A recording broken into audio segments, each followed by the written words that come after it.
بسم اللہ الرحمن الرحیم. پیارے بھائی اور بہنوں، السلام علیکم ورحمۃ اللہ وبرکاتہ. امید ہے کہ آپ سب خیریت سے ہوں گے. میں ہوں آپ کا میزبان حکیم شہباز حسین عوان اور آپ اس وقت دیکھ رہے ہیں Hakim Shahbaz herbal TV on آن یوٹیوب. اچھا سر، ایک میرا اور سوال آپ سے چائے کے حوالے سے کہ آج کل تو دیکھیں چائے ہی چائے ہے، ہر طرف چائے چائے.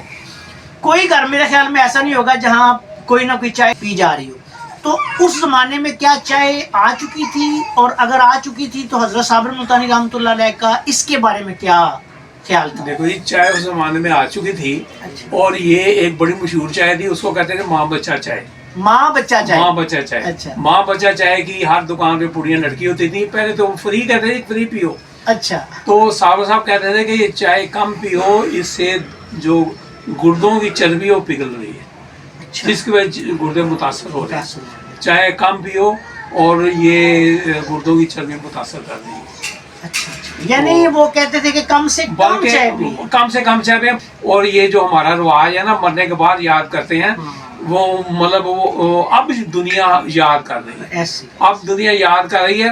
تو اس زمانے میں نے خود ایک دو مریضوں جب چونکہ میں بیٹھتا تھا جا کے، بھائی آپ کہاں سے آئے؟ جی ہم بڑی دور سے، ہم صرف ان سے اپنی نبض دکھانے ہیں، تشخیص دکھانے آئے ہیں.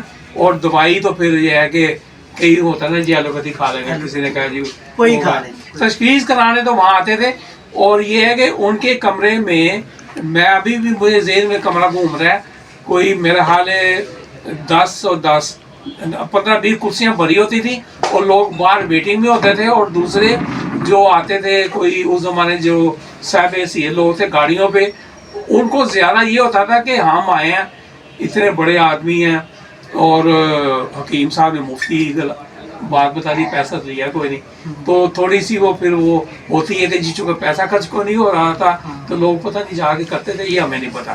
لیکن حکیم صاحب ان کو جو نا خوراک کا مشورہ، اور جس میں مین یہ ہوتا ہے کہ یہ روٹی کم سے کم کھانی ہے، فی الحال 15 دن تو کھاؤ ہی نہ.